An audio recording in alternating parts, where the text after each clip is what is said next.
El fiscal Fernando Cartaseña denunció que fue atacado por 3 personas durante el fin de semana y dijo que en su casa dejaron afiches con la foto de Nisman. ¿Con qué te pegaron, si se puede saber? Con una de esas, son viejas, es como una cachiporra extensible de metal que tiene una bola en la punta. Lo tiraron al piso, lo sorprendieron, lo tomaron por la espalda, con el cable de la computadora lo ataron de pies y manos, lo dejaron boca abajo, aquí sobre el parquet. Intentaron ahorcarlo con el cable de la computadora. Este ha tenido causas muy urticantes, ¿no?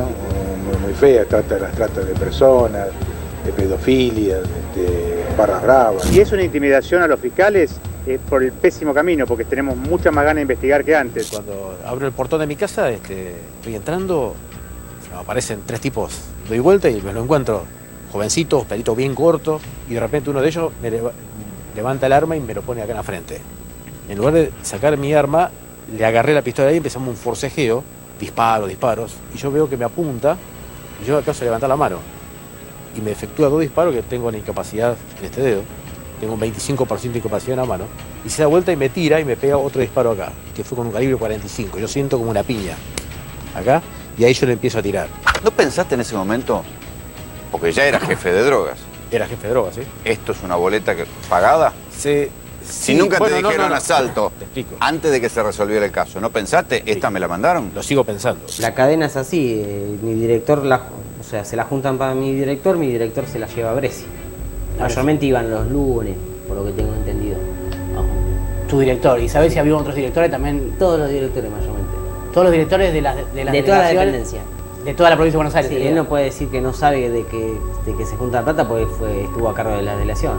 A ver, tanto en las comisarías... ¿Quién decía que no sabe? Bresi. Tanto en las comisarías, en las delegaciones de narcotráfico, brigadas, se junta plata.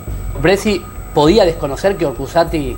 No lo desconoce, lo sabe. Los problemas para Carlos Rolón y su planta recicladora comenzaron cuando quiso denunciar la connivencia entre los narcos y los policías de la zona. No me van a asustar esos vigilantes que arreglan con los tranzas, porque acá es tierra de nadie. Bueno, Karen, escuchame, llámame, si en realidad ustedes lo quieren a tu papá y a tu hermano, llámame, porque si no yo los arruino. Por la causa que va a estar, corre de 9 a 18 años, así que nunca más lo van a ver. ¿Es verdad o no es verdad lo que me dijiste? Primero, bueno, yo para saber por lo menos, de la fiscal, que te llamó para decirte ayudame, meterlo preso a Carlito, la historia. Si ustedes no quieren arreglar, listo, no me interesa nada, van a quedar presos los dos. Mientras Rolón estaba preso, comenzó una serie de extraños robos en la planta recicladora. ¿De robos? Con personal policial de custodia y con cámaras por todos lugares. Vas a ver las cámaras de filmación del depósito Rolón y ves como los ladrones se llevan escaleras, reflectores, cosas de la planta frente a la imagen, la imagen frente a los policías. Nahuel Suárez era cabo de la policía bonaerense. En el año 2000 se animó a denunciar a sus compañeros porque liberaron a un narcotraficante por plata. Poco tiempo después comenzó su calvario, un calvario que todavía no llegó a su fin. Y Nahuel Suárez vino a pedir la baja, vino a decirme que no podía más y que pedía su baja. Y yo le dije, no solamente no va a tener su baja, sino que va a tener un ascenso. Los que van a tener la baja son todos aquellos que se hicieron los sonsos cuando era amenazado con una escopeta en la calle para que al día siguiente no declarara. Y declaró. La policía te está extorsionando, pero ellos viven de lo que tú estás pagando. Y si te tratan como a un delincuente, no es tu culpa. ¿Pensás que te equivocaste? Me lo hicieron pensar. Hay personas que se están enriqueciendo. Era el traidor, era el buchón, era, como te decía, vos sos como un carbón, si no quemás, manchás. La gente de arriba te detesta. El juez se lavó las manos. El juez yo creo que tendría que haber puesto resuelvo, tengo miedo. Sí. Dame todo el power para que te demos en la madre. Give me todo el poder, so I can come around to brother.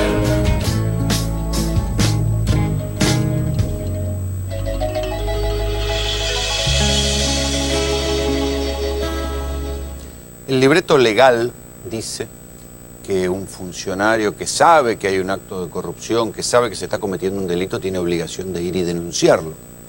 El libreto legal dice que si uno, que es un buen ciudadano, sabe que están cometiendo un delito y le preguntan por ese delito y es testigo de ese delito, tiene que ir y decir la verdad.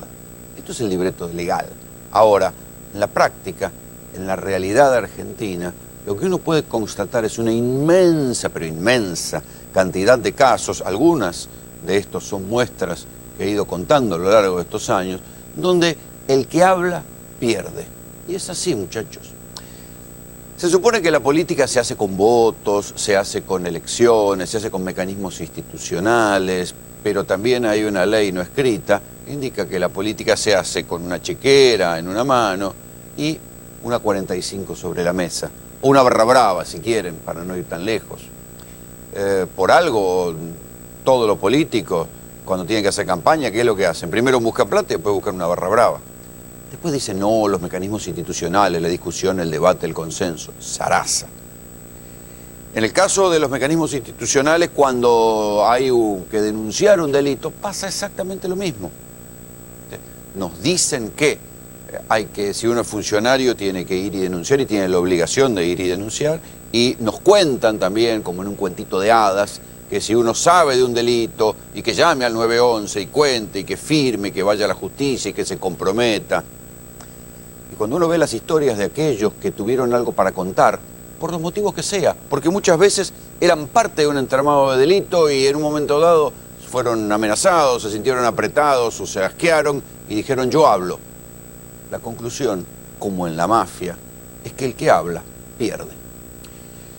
Les vamos a contar esta noche en Tercera Posición lo que está pasando con la causa famosa de la Comisaría 53, la causa madre de, digamos, todas las causas por corrupción de la heredada Policía Federal, la causa que demuestra que todo lo que a nosotros nos decían que era un mito urbano se fue confirmando, que la Federal cobraba de los trapitos, que la Federal le cobraba protección a los locales, sobre todo en la zona de Núñez al menos, para evitar que los robaran, y si podían evitar que los robaran era porque tenían bandas armadas para ir a mandar a robar a aquellos que no ponían la coima. Si esto pasaba en una comisaría y la plata subía, como está investigando el fiscal Campagnoli, ¿por qué no pensar que pasaba en todas las otras? Más o menos con diferencias regionales. La de 11 le cobraba a los que robaban celulares y a los manteros, y alguna otra le cobraría a la comisaría de al lado le cobraba a los prostíbulos y a los travestis. Era más o menos lo mismo. Todo era cuestión de recaudar plata negra.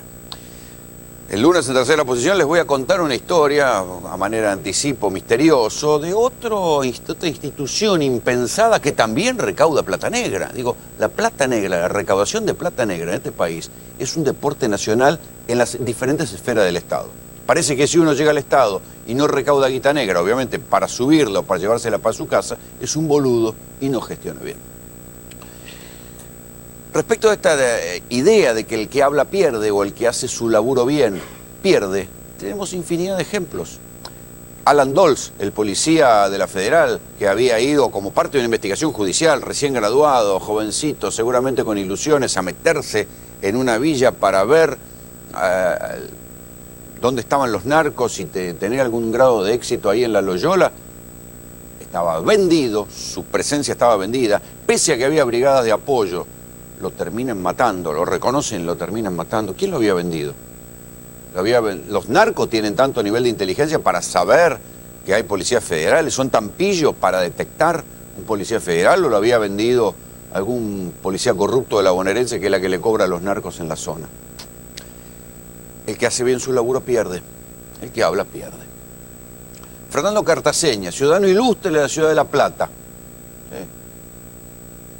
Primero le pegan, le fisuran la cabeza, le empapelan con panfletos, le dicen que va a ser el próximo Nisman. Sale a hablar.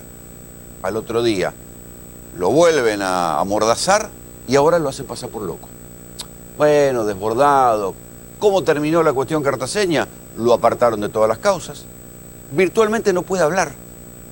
No habla. Hay trascendidos bastante inquietantes sobre lo que está pasando con Cartaseña, que seguramente lo veremos. Nadie lo respalda. Nadie salió a poner la cara por él.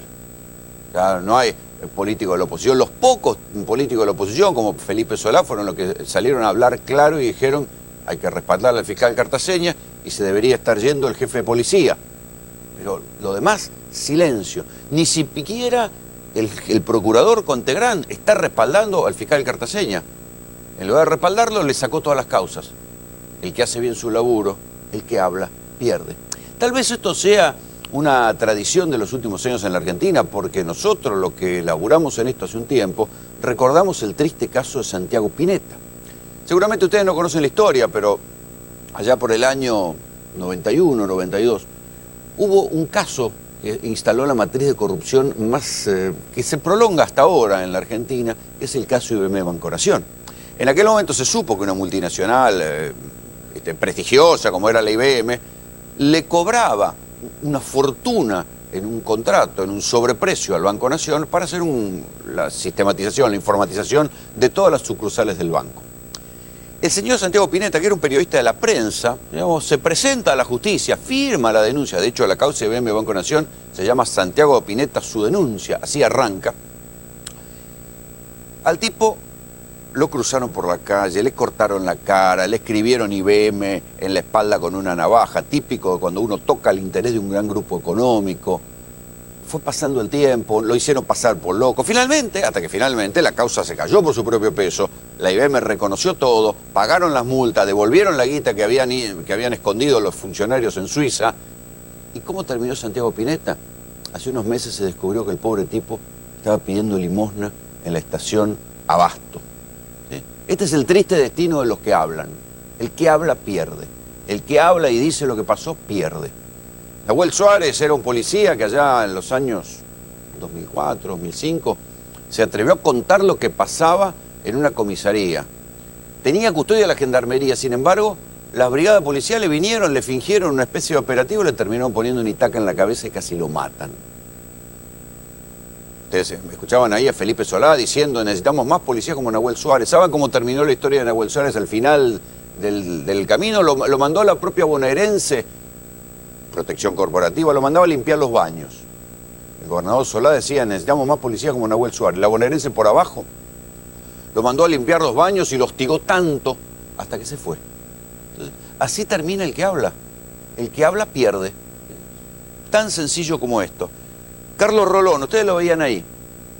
Un tipo que tuvo antecedentes penales, que en un momento dado, en la miseria, salió y empezó a vivir de la basura, que empezó a organizar a los cartoneros, como un líder social, resistiendo, pidiendo más cosas para los cartoneros, cortando la autopista, lograron tener una planta social. Como la planta social le daba laburo a los pibes que salían de la cárcel, esto le complicaba el negocio a los narcos. ¿Y a quién más le complicaba el negocio? A la policía que vive de los narcos. Entonces, ¿cómo terminó? Le incendiaron la planta.